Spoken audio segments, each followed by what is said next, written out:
In the spring of 1829, a tenant farmer working the fields near the Delaware-Maryland border made a discovery that would expose one of America's most chilling criminal enterprises. His plow horse suddenly sank into the earth, revealing a wooden chest buried beneath the soil. Inside lay the skeletal remains of what appeared to be a man, his bones yellowed with age and his skull showing clear signs of violence. This was just the beginning. Over the following weeks, authorities would uncover the bodies of at least 7 people on this property, including 3 children, all victims of a woman whose name had already become a whispered terror throughout the Delmarva Peninsula, Martha "Patty" Cannon.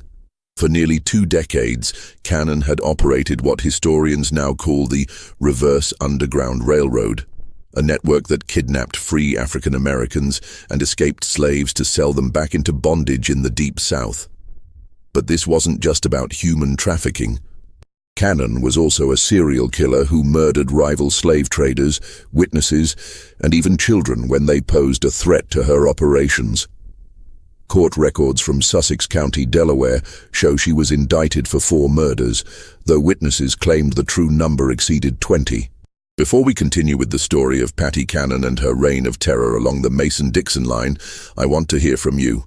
What state or city are you listening from? The reach of Cannon's criminal network extended far beyond her Delaware stronghold, touching communities from Philadelphia to the Mississippi Delta. Leave a comment and let me know where you're hearing this story. Don't forget to subscribe and hit that notification bell. These dark chapters of American history deserve to be remembered. The discovery of those buried remains would ultimately unravel a criminal conspiracy that had operated with virtual impunity for over a decade, protected by jurisdictional confusion, racial prejudice, and the simple fact that most of its victims were people whose disappearances went largely unnoticed by white society. The area where Patty Cannon built her empire of terror was uniquely suited for criminal activity.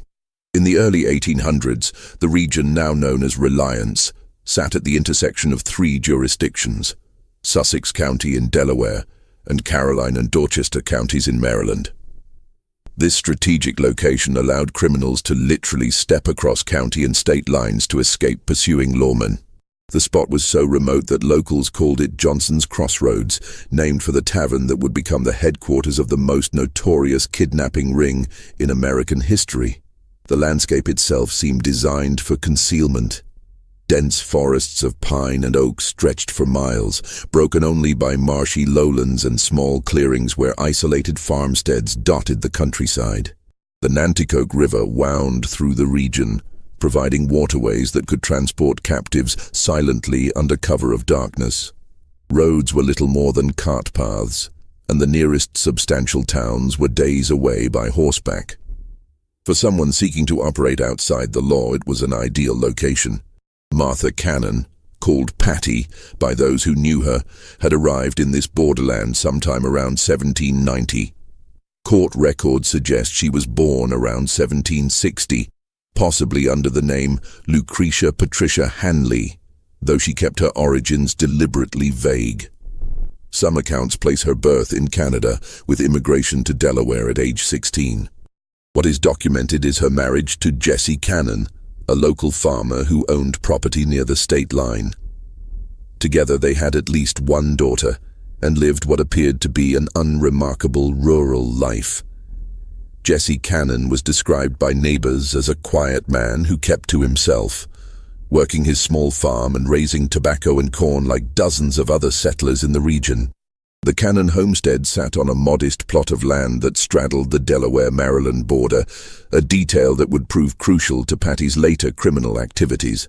The house itself was a simple 2-story structure, built in the common style of the period with thick wooden walls and small windows. What neighbors didn't know was that this seemingly ordinary home would soon house secret rooms and hidden spaces designed to conceal kidnapped human beings. But beneath this veneer of normalcy lay something far darker. The early 1800s marked a crucial period in American slavery, when Congress banned the importation of enslaved people from Africa in 1808. The demand for human labor in the expanding cotton fields of Alabama, Mississippi, and Georgia created a lucrative domestic market. A healthy adult slave who might have cost $300 before the ban now sold for over $1,000 in the Deep South. This price surge created powerful incentives for criminals willing to traffic in human misery. The economic transformation of the South following the invention of the cotton gin had created an insatiable demand for enslaved labor. Cotton production was expanding rapidly across the Gulf Coast states, and planters were willing to pay premium prices for workers. The legal ban on importing slaves from Africa meant that the only source of new enslaved people was the domestic population, either through natural increase or through the capture and re-enslavement of free African Americans. The Delmarva Peninsula was particularly vulnerable to these predators.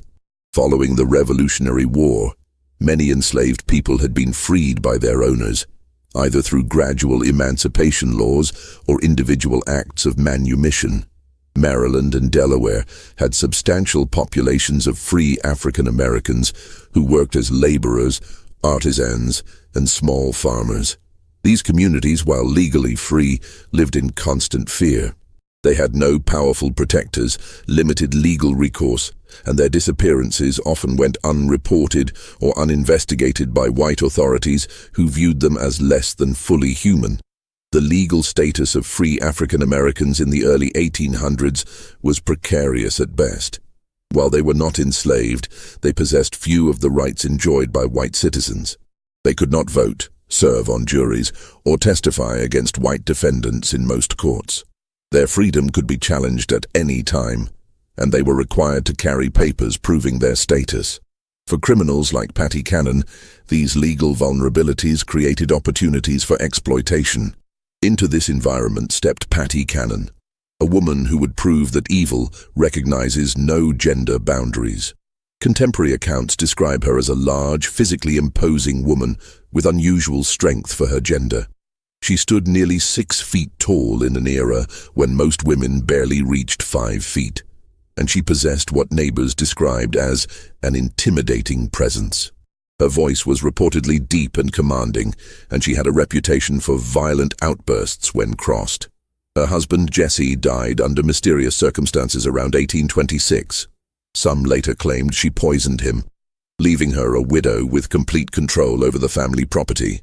By this time, she had already begun forming the criminal connections that would make her name synonymous with terror. Local law enforcement was virtually non-existent in the rural border region, and what little authority existed was often corrupt or simply overwhelmed by the scale of criminal activity. The social dynamics of the region also favored criminal enterprises. The white population was sparse and often transient, consisting largely of small farmers, laborers, and people seeking to escape their pasts in more settled areas. There was little sense of community cohesion, and neighbors often minded their own business regardless of what they might suspect about their neighbors' activities. This isolation and indifference would prove crucial to Cannon's ability to operate undetected for so many years. The transformation of Patty Cannon from frontier widow to criminal mastermind began with her daughter's marriages. In a pattern that would define the next 2 decades, both of the young woman's husbands were slave kidnappers.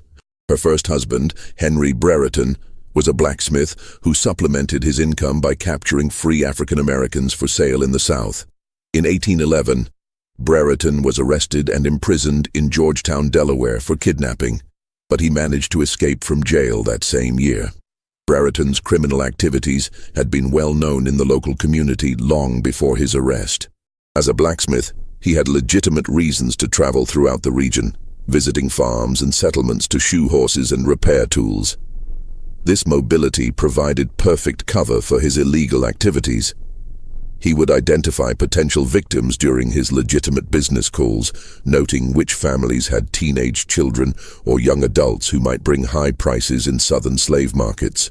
The methods employed by early kidnappers like Brereton were often crude but effective. They relied on deception, overwhelming force, and the isolated nature of rural life to capture their victims. A common technique involved approaching free African American families with offers of employment in distant locations. Parents desperate for economic opportunities for their children would sometimes allow them to travel with these supposed employers, only to discover too late that they had signed their children's death warrants.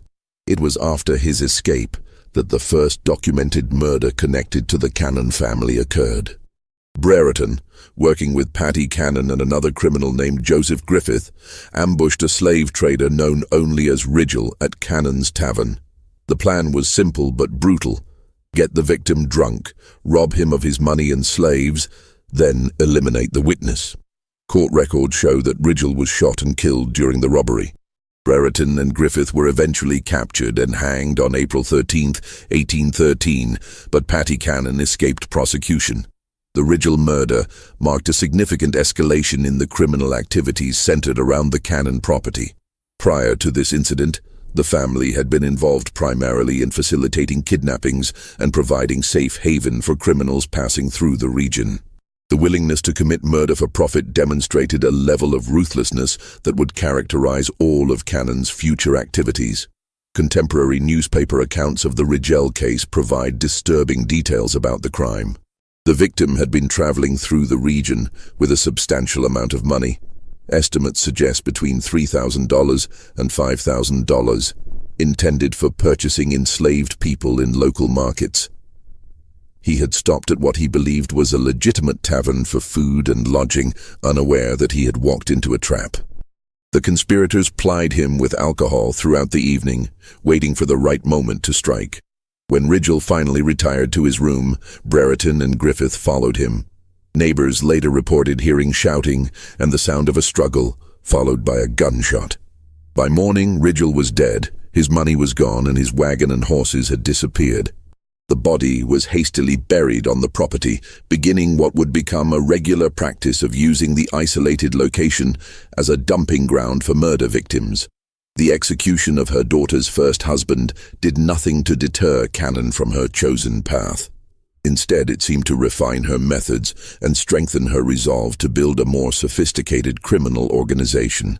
The lesson she drew from Brereton's capture was not that crime didn't pay, but rather that criminals needed better organization and more careful planning to avoid detection.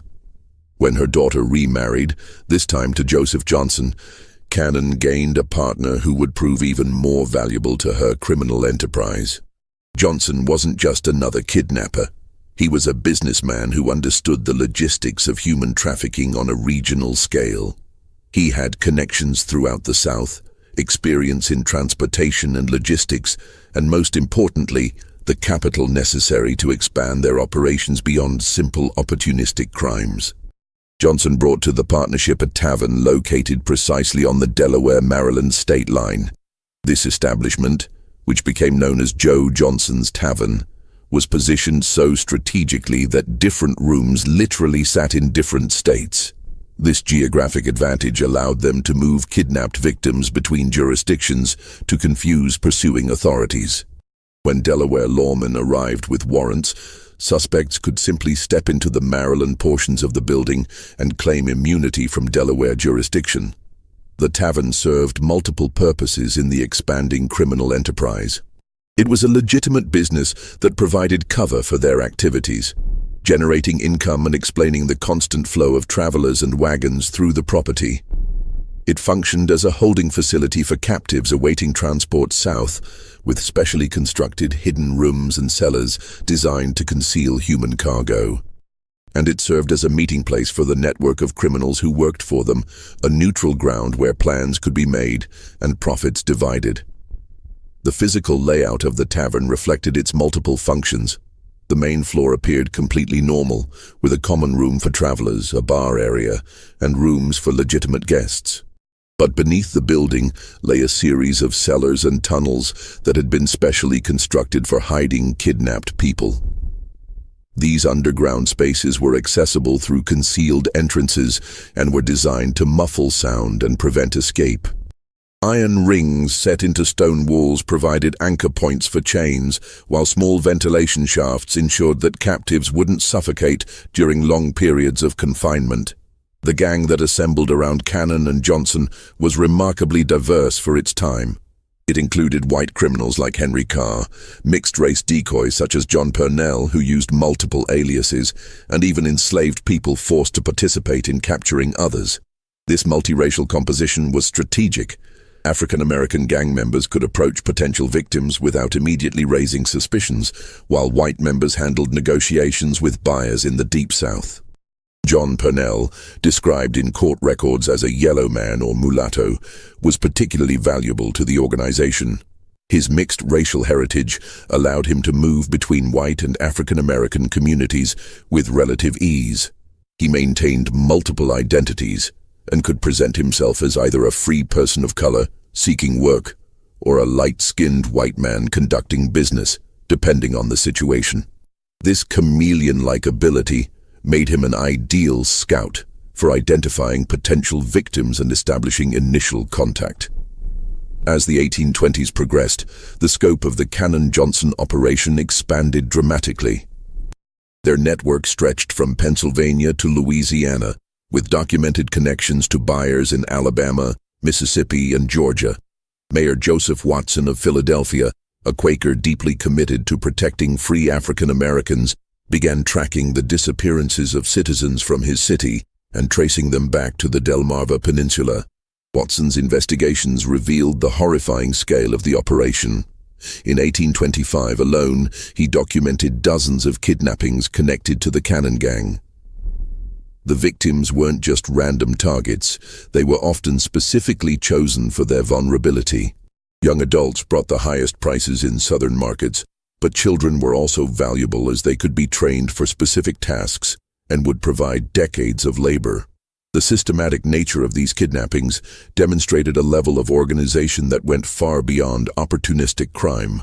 The gang maintained detailed intelligence about potential targets, tracking families and individuals who might be vulnerable to capture. They knew which young people had recently lost their jobs, which families were struggling financially, and which individuals might be tempted by offers of employment in distant locations. One of the most detailed accounts comes from Lydia Smith, a 25-year-old free woman who was kidnapped in 1825. Her testimony, preserved in court records, describes being held first in Cannon's house, then moved to Johnson's Tavern, where she was kept in chains for 5 months. Smith recalled the constant fear, the inadequate food, and the knowledge that she was scheduled to be transported south with a large group of other kidnapped people. Only her eventual rescue by Watson's network saved her from a lifetime of bondage. Smith's account provides crucial details about the conditions endured by victims of the Cannon Gang. She described being seized while walking alone on a road near Philadelphia, overpowered by multiple attackers, and transported by wagon to the Delaware-Maryland border. The journey took several days, during which she was kept blindfolded and chained to prevent escape attempts. Upon arrival at the Cannon property, she was placed in a hidden room beneath the main house, where she discovered she was not alone. The underground holding areas, according to Smith's testimony, contained dozens of other kidnapped people at various times. Men, women, and children were kept in separate areas, all chained to prevent escape. The conditions were deliberately harsh. Inadequate food, no sanitation facilities, and constant darkness except when guards brought candles during feeding times. The psychological torture was as brutal as the physical conditions, as captives knew they were destined for sale into lifelong bondage. Smith also provided details about the gang's methods for processing their human cargo. Victims were systematically stripped of any documentation proving their free status, and any personal belongings that might help identify them were destroyed.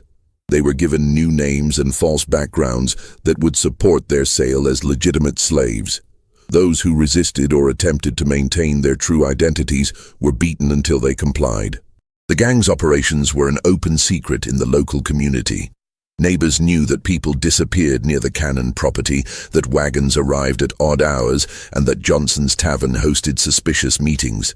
But the victims were African Americans in a society where their word carried little weight against that of white criminals. Local law enforcement, when it existed at all, showed little interest in investigating crimes against people they viewed as inherently suspicious. The complicity of the local white community in the gang's activities went beyond mere indifference.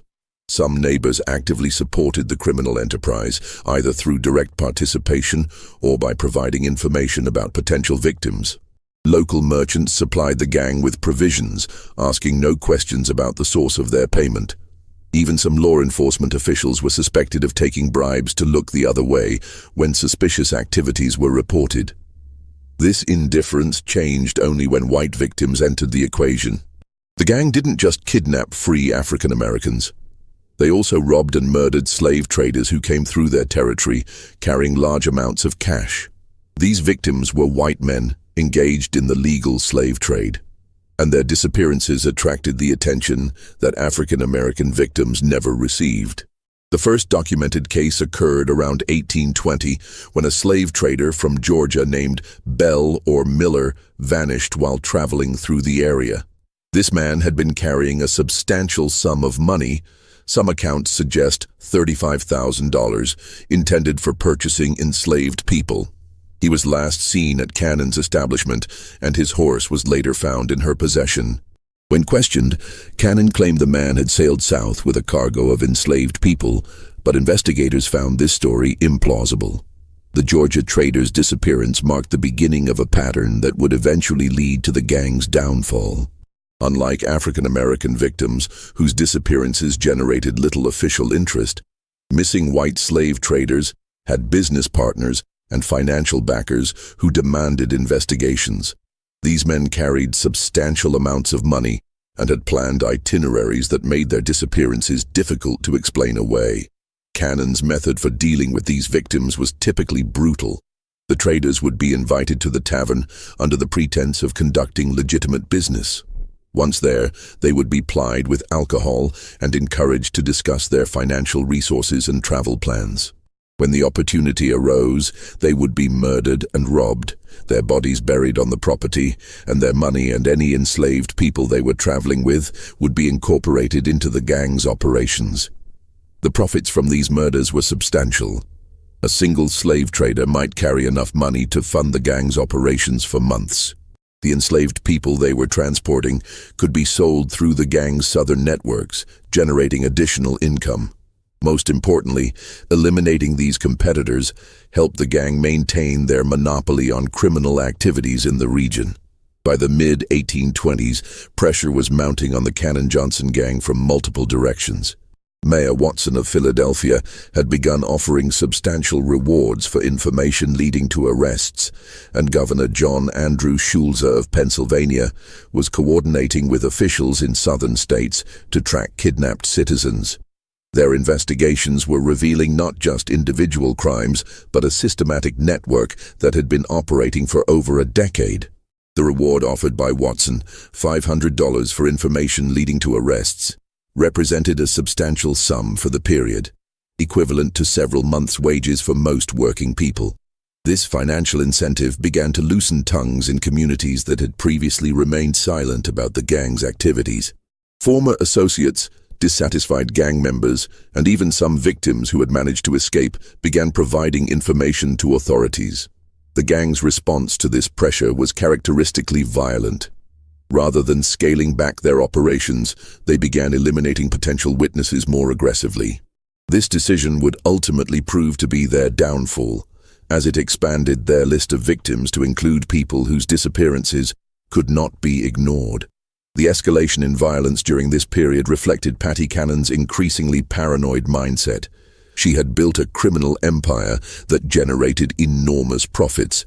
Estimates suggest the gang's annual income exceeded $50,000, a fortune by early 19th century standards. But this success had made her a target for law enforcement attention, and she became convinced that former associates posed an existential threat to her operations. The most crucial figure in the gang's eventual exposure was a mixed-race boy named Cyrus James. Cannon had purchased James as a slave when he was only 7 years old and had raised him in her household. As he grew older, James was forced to participate in the gang's activities, serving as a decoy to lure other African Americans into traps. His intimate knowledge of the gang's operations, combined with his growing revulsion at the violence he witnessed, made him both an invaluable asset and a potential liability.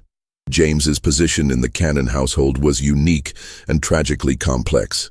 As an enslaved child, he had no choice but to participate in whatever activities his owner demanded. But as he matured, he began to understand the full horror of what he was being forced to do. He was helping to destroy the lives of people who looked like him, people who shared his heritage and his vulnerability. This knowledge created an internal conflict that would eventually lead him to cooperate with authorities, despite the personal risks involved. The psychological manipulation employed by Cannon to control James was sophisticated and cruel. She alternated between treating him as a favored member of the household and threatening him with violence or sale to brutal masters in the Deep South. She convinced him that his survival depended entirely on her protection and that any betrayal would result in his immediate death. This combination of dependency and terror kept James loyal for years, even as he witnessed increasingly horrific crimes. James later testified that he witnessed Cannon murder multiple children on her property. In one particularly horrific account, he described seeing Cannon take a wounded African-American child, not yet dead, from the house in her apron, only for the child to never return. James knew where the bodies were buried because he had been forced to help dispose of them.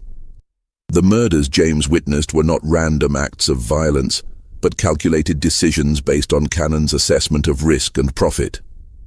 Children who became sick or injured were killed rather than treated, as medical care would have been expensive and would have attracted unwanted attention. Young people who proved difficult to control or who maintained their insistence on their free status were eliminated as potential sources of trouble. Even infants born to kidnapped women were sometimes killed if Cannon determined they would be more trouble than they were worth. The gang's undoing began with their treatment of rival slave traders. Competition in the illegal human trafficking trade was fierce, and Cannon's gang had developed a reputation for murdering competitors to steal their money and their human cargo. This practice accelerated as legitimate law enforcement pressure increased. Dead slave traders couldn't testify about their experiences with the gang. The decision to escalate their violence against white victims reflected both Cannon's growing desperation and her fundamental miscalculation about the consequences of such actions. She had operated for so long with impunity that she believed herself untouchable. The murder of African Americans had generated no serious law enforcement response, so she assumed that the same would be true for white victims. This assumption would prove fatal to her criminal enterprise.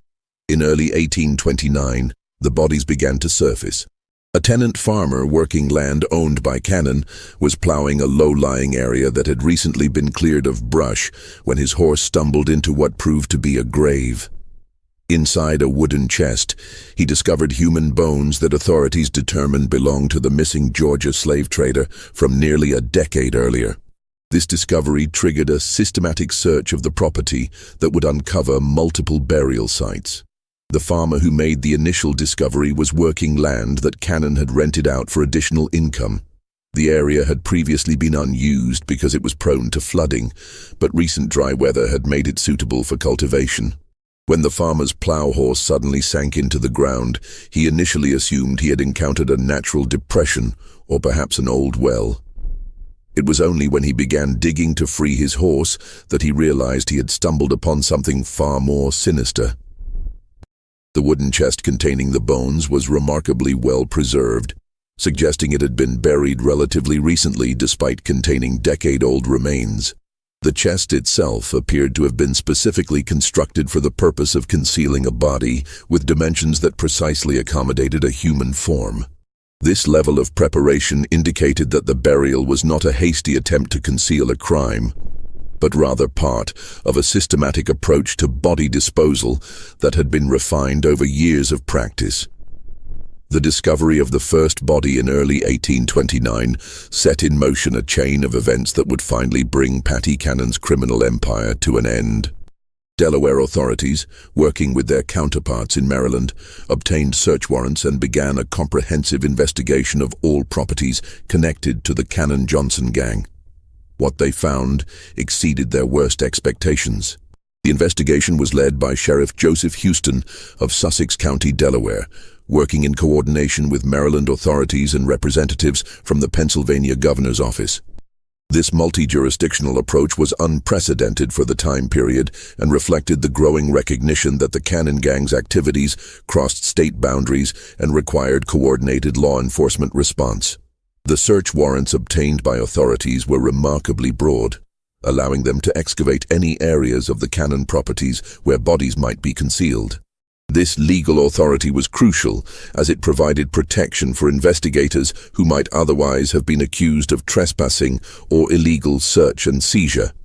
The warrants also specified that any evidence discovered could be used in prosecutions across multiple jurisdictions, helping to close the legal loopholes that the gang had exploited for years. On April 3, 1829, Cyrus James was captured in Delaware. The circumstances of his arrest remain somewhat unclear, but court records suggest he was attempting to flee the region when he was apprehended. Faced with overwhelming evidence and the prospect of execution, the young man who had been forced into a life of crime as a child made a fateful decision. He would cooperate with authorities and reveal everything he knew about Paddy Cannon's operations. The decision to cooperate was not made lightly by James. He understood that his testimony would likely result in his own prosecution for the crimes he had been forced to commit. But he also recognized that continued silence would mean protecting the woman who had enslaved him and forced him to participate in the destruction of countless other lives. His cooperation represented not just a legal strategy, but a moral choice to finally break free from the psychological control that Cannon had maintained over him for years. James's testimony was devastating. Speaking to Justice of the Peace in Seaford, Delaware, he provided detailed accounts of murders spanning nearly a decade. He told investigators that Joseph Johnson, his brother Ebenezer Johnson, and Paddy Cannon had shot the Georgia slave trader while he was eating supper at Cannon's house. He had watched them carry the body to a wooden chest and bury it on the property. But this was just the beginning of his revelations. The level of detail in James's testimony was extraordinary and provided investigators with their first comprehensive understanding of the gang's operations. He was able to describe not just individual crimes, but the systematic methods employed by the gang over many years. He knew the locations of burial sites, the identities of other gang members, the routes used to transport kidnapped people, and the networks of buyers and sellers that stretched across multiple states. Following James's directions, authorities began excavating the Cannon property systematically. In a garden area, they found the body of a young mixed-race child. According to James's testimony, this child had been enslaved by Cannon, along with his mother. Cannon had killed the child because she suspected the father was white, possibly a member of her own family. The article preserving this testimony contains no information about the fate of the child's mother, leaving open the horrifying possibility that she too was murdered. The discovery of the child's body was particularly disturbing to investigators because it demonstrated the extent of Cannon's callousness. This was not a victim of kidnapping or a rival criminal. This was a child who had been born into Cannon's household and lived under her control. The murder appeared to have been motivated purely by Cannon's racist paranoia and her fear that a mixed-race child might somehow threaten her operations. Additional excavations revealed 2 wooden boxes, each containing human bones. James identified one set of remains as belonging to another child he had seen Cannon beat to death with a piece of wood. The third set belonged to an adult whom James described as someone they considered had property, meaning the gang believed this person was free and might have resources worth stealing. The systematic nature of these murders painted a picture of Cannon as something beyond a simple criminal. She was a serial killer who had been operating with impunity for years. Protected by the isolation of her location, the indifference of local authorities to crimes against African Americans, and a network of co-conspirators who shared in her profits. The physical evidence discovered during the excavations corroborated James's testimony in remarkable detail. The wooden boxes used to contain bodies were of similar construction, suggesting they had been specifically manufactured for the purpose of concealing murder victims. The locations of the graves followed a pattern that indicated systematic planning rather than random burial. Most disturbing, the condition of the remains suggested that some victims had been buried while still alive. As news of the discoveries spread, other witnesses began coming forward. People who had lived in fear of Cannon for years suddenly found the courage to speak. Their testimonies revealed additional victims and provided details about the gang's methods that corroborated James's account. Among these new witnesses was Thomas Freeman, a free African-American who had been approached by gang members in 1827 but had managed to escape. Freeman testified that he had been offered work in Georgia and had been traveling toward the Cannon property when he became suspicious of his escort's behavior. He managed to slip away during a rest stop and spent several days hiding in the woods before making his way back to Philadelphia. Freeman's testimony was significant because it provided insight into the gang's recruitment methods. He described how the initial approach had seemed completely legitimate. He had been struggling to find work in Philadelphia when a well-dressed man approached him with an offer of employment on a Georgia plantation. The wages offered were generous, and transportation was to be provided free of charge. It was only during the journey that Freeman began to notice inconsistencies in his escort's stories and became suspicious of their true intentions. The scope of the investigation expanded beyond Delaware. Authorities in Maryland began examining properties owned by gang members, while officials in Pennsylvania coordinated efforts to document the full extent of the kidnapping network. Just when we thought we'd seen it all, the horror in Sussex County intensifies. If this story is giving you chills, share this video with a friend who loves dark mysteries, hit that like button to support our content, and don't forget to subscribe to never miss stories like this. Let's discover together what happens next in the final chapter of Patty Cannon's reign of terror. The coordination between different jurisdictions represented a new approach to law enforcement that would later become standard practice. For the first time, authorities were treating the Cannon Gang as what it truly was, an interstate criminal conspiracy that required federal-level response. This recognition led to the involvement of officials from Washington, D.C., and marked the beginning of what would eventually become coordinated federal law enforcement efforts against organized crime. On April 13, 1829, a grand jury of 24 white men in Delaware handed down indictments against Martha Patty Cannon on 4 counts of murder. The charges were signed by James Rogers, the Attorney General of Delaware, and represented the first time any member of the notorious gang had faced serious legal consequences for their crimes against African Americans. The composition of the grand jury itself was significant for the period. All 24 members were white males, as required by Delaware law, but they represented a cross-section of the state's population, including farmers, merchants, and professionals. The fact that this jury was willing to indict a white woman for the murder of African Americans marked a notable shift in legal attitudes, driven largely by the overwhelming evidence presented and the interstate nature of the crimes. The indictments were remarkably specific for the era. Cannon was charged with the murder of an infant female on April 26, 1822, a male child on the same date, an adult male on October 1, 1820, and a Negro boy on June 1, 1824. Each charge carried the death penalty, and the evidence against her was overwhelming. The specificity of these charges reflected the thorough investigation conducted by authorities. Unlike many criminal cases of the period, which relied primarily on witness testimony and circumstantial evidence, the Cannon case was built on physical evidence, multiple corroborating witnesses, and detailed confessions from a participant who had intimate knowledge of the crimes. This combination of evidence types made the case virtually impossible to defend against. Cyrus James's testimony formed the backbone of the prosecution's case. His detailed knowledge of the gang's operations, combined with his ability to lead authorities to burial sites, made him the most valuable witness in Delaware legal history up to that point.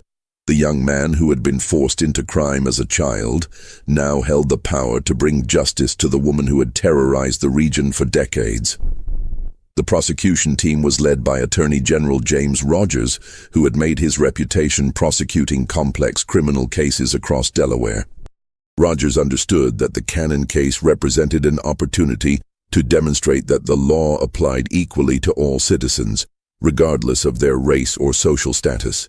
He also recognized that a successful prosecution would send a strong message to other criminal enterprises operating in the region. But Patty Cannon herself presented a figure that defied easy categorization, even for her contemporaries.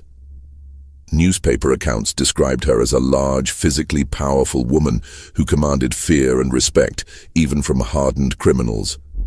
At approximately 70 years old, she remained sharp-minded and defiant, showing no remorse for her actions, even when confronted with irrefutable evidence. Contemporary descriptions of Cannon during her imprisonment paint a picture of an unrepentant criminal who seemed genuinely puzzled by the legal proceedings against her. She apparently viewed her actions as legitimate business activities and expressed bewilderment that authorities were prosecuting her for crimes against people she considered to be property rather than human beings. The conditions of her imprisonment in the Sussex County Jail in Georgetown, Delaware, reflected both the seriousness of her crimes and the unusual nature of having a female defendant facing multiple murder charges. She was kept under constant guard, as authorities feared both escape attempts and potential retaliation from surviving gang members. The Georgetown Jail itself was a crude stone structure that had been built in the early 1800s to house petty criminals and debtors. It was not designed to hold dangerous felons facing capital charges, and authorities had to implement special security measures to ensure Cannon's continued detention. Extra guards were posted, and her cell was reinforced with additional iron bars and locks. During her confinement, Cannon began to speak more freely about her criminal career. According to contemporary accounts, she admitted to killing at least 24 people over the course of her criminal career. These victims included not just the African Americans found buried on her property, but also rival slave traders, potential witnesses, and anyone else who posed a threat to her operations. The most chilling aspect of Cannon's confessions was their matter-of-fact tone. She spoke of murder as a business necessity, describing the killing of children and adults with the same casual indifference she might have used to discuss livestock. Her apparent lack of any moral conscience shocked even hardened law enforcement officials who had seen the worst of frontier violence. Cannon's confessions provided authorities with details about crimes that extended far beyond the charges for which she had been indicted. She described murders dating back to the early 1810s, kidnappings that had involved hundreds of victims, and a criminal network that had reached into multiple states. These revelations confirmed investigators' suspicions that the crimes discovered on her property represented only a fraction of the gang's total activities. The legal proceedings moved forward with unusual speed for the period. The overwhelming evidence, combined with public pressure for justice, created momentum for a quick trial and resolution. Court records suggest that Cannon was expected to face trial within weeks of her indictment, with execution to follow shortly thereafter if she were convicted. The prosecution's strategy was straightforward: present the physical evidence, provide testimony from Cyrus James and other witnesses, and allow the jury to reach the obvious conclusion that Cannon was guilty of multiple murders. The defense, such as it was, could only argue for mercy based on Cannon's age and gender, though few observers believed such arguments would be effective given the horrific nature of the crimes. The trial was scheduled to begin in late May 1829, with jury selection planned for the week before. Legal observers from across the region were expected to attend, as the case represented one of the most significant criminal prosecutions in Delaware history. Newspapers as far away as Philadelphia and Baltimore were planning extensive coverage of the proceedings. The legal proceedings against Patty Cannon would never reach their intended conclusion. On May 11, 1829, approximately 3 weeks before her scheduled execution, jail guards found her dead in her cell. The official cause of death was listed as suicide by poison, though the exact circumstances remain unclear. Some accounts suggest she had been smuggled arsenic by sympathizers, while others propose she had been hoarding medication for weeks. The discovery of Cannon's body sent shockwaves through the Georgetown jail and the broader community. Guards making their regular morning rounds found her lying on the floor of her cell, apparently having died sometime during the night. There were no signs of struggle or violence, and the cell remained securely locked from the outside. The only evidence of what had occurred was a small vial found hidden in her clothing, which later analysis suggested had contained arsenic. The question of how Cannon obtained the poison remained a mystery that investigators never fully resolved. The jail's security procedures were relatively lax by modern standards, and visitors were not thoroughly searched before meeting with prisoners. It was possible that a sympathizer had smuggled the poison to her during one of these visits, though no specific individual was ever identified as the source. Some contemporaries speculated that Cannon had been planning her suicide from the moment of her arrest. She had witnessed the execution of her daughter's first husband and understood exactly what fate awaited her if she were convicted. Rather than face the public humiliation of execution, she chose to die on her own terms, maintaining control over her fate until the very end. Her death robbed the victims' families of the satisfaction of seeing justice served, but it also brought to a close one of the most systematic criminal enterprises in early American history. Court records show that Cannon's death effectively ended the reverse Underground Railroad that had operated along the Delmarva Peninsula for nearly 2 decades. The immediate aftermath of Cannon's death was chaotic. Authorities had been preparing for what they expected to be the most significant criminal trial in Delaware history, and her suicide left them with unresolved questions about the full extent of her criminal network. The investigation into her activities continued for several months, but without her testimony, many details about the gang's operations remained unclear. The fate of her surviving co-conspirators varied. Joseph Johnson, her son-in-law and primary partner, had fled to Alabama or Mississippi before the investigations began. His brother Ebenezer also escaped to the Deep South, where they presumably continued their criminal activities beyond the reach of Delaware authorities. Local law enforcement made half-hearted attempts to pursue them, but the jurisdictional complications and vast distances involved made successful prosecution unlikely. Only Cyrus James, the enslaved boy forced into crime, remained to face justice, and his cooperation with authorities ultimately led to his freedom rather than execution. The Delaware courts, recognizing that James had been coerced into participating in the gang's activities and that his testimony had been crucial to uncovering the crimes, granted him his freedom and provided him with protection from retaliation. James's fate after the trial represented one of the few positive outcomes from the entire tragic episode. He was relocated to Pennsylvania, where abolitionists helped him establish a new identity and begin a legitimate life. Some accounts suggest he later became active in the Underground Railroad, using his knowledge of criminal networks to help legitimate efforts to assist escaped slaves. The investigation revealed that the Cannon-Johnson gang had been responsible for the kidnapping of hundreds of free African Americans over the course of their operations. While exact numbers remain disputed, conservative estimates suggest they trafficked between 500 and 1,000 people into slavery in the Deep South. The economic value of these crimes, measured in the prices slaves commanded in southern markets, represented millions of dollars in today's currency. The human cost of these crimes extended far beyond simple statistics. Each kidnapping represented the destruction of a family, the theft of a life, and the perpetuation of a system that treated human beings as property. Many victims were never recovered, living out their lives in bondage hundreds of miles from their homes. Children were separated from parents, spouses from each other, and entire communities lived in fear of similar attacks. The geographic scope of the gang's activities was equally staggering. Evidence collected during the investigation showed connections to criminal networks operating from New York to Louisiana. The Cannon Gang had been part of a larger system of illegal human trafficking that exploited the jurisdictional confusion and limited law enforcement capabilities of the early 19th century. Patty Cannon's body was initially buried in the graveyard of the Georgetown jail where she died. The burial was conducted without ceremony, reflecting the community's desire to forget the horrors associated with her name.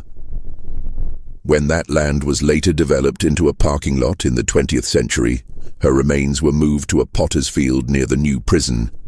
In a bizarre twist that reflects the sensationalist attitude toward her crimes, her skull was separated from the rest of her remains and put on display in various venues over the years.